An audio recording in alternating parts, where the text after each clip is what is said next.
It began quietly, as these cases often do.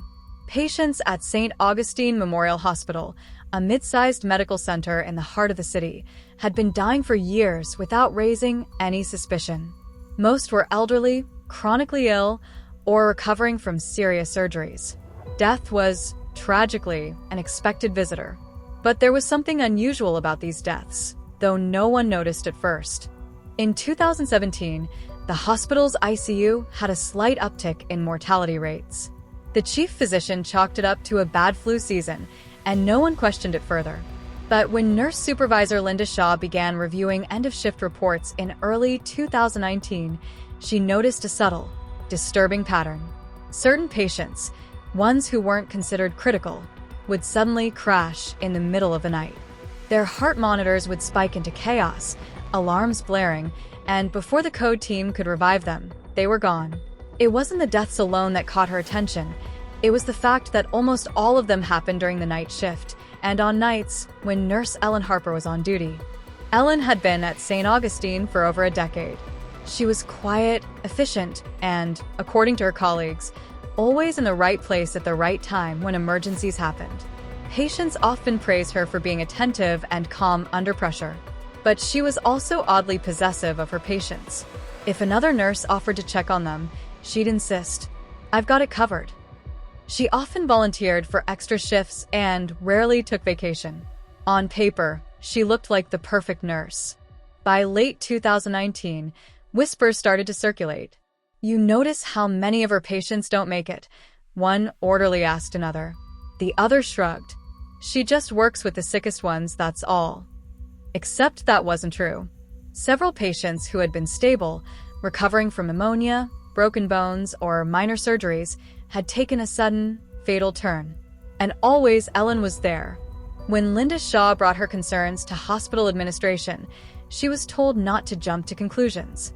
But Linda couldn't shake the feeling.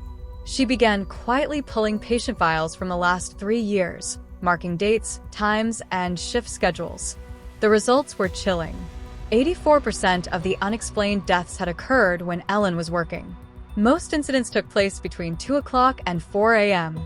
The cause of death was often recorded as cardiac arrest, despite the patients not having major heart issues. It wasn't proof, but it was a pattern. The case might have remained buried in bureaucracy if not for one patient, Michael Jensen, a 42-year-old man recovering from an appendectomy. His surgery had been a success, and he was set for discharge in 2 days. At 3:14 a.m., the ICU alarm blared. Michael's heart rate was flatlining. Ellen was at his bedside when the code team rushed in. She claimed she had found him unresponsive during a routine check. Despite aggressive resuscitation, Michael died. His death was officially logged as unexpected complications. But Michael's sister, Anna, didn't believe it. She demanded an autopsy. What they found was startling: traces of potassium chloride in his system, injected in quantities that could stop the heart instantly. The autopsy findings were sent to police. Detectives began digging into Ellen's past. They discovered that before St. Augustine, she had worked at 2 other hospitals, both of which had seen unexplained spikes in patient deaths during her tenure. No one had investigated back then. Undercover officers were placed in the hospital, disguised as maintenance workers and med students. Security cameras were quietly upgraded in patient hallways. On February 8, 2020, Ellen was caught entering the room of 68-year-old Robert Hayes, a man recovering well from pneumonia.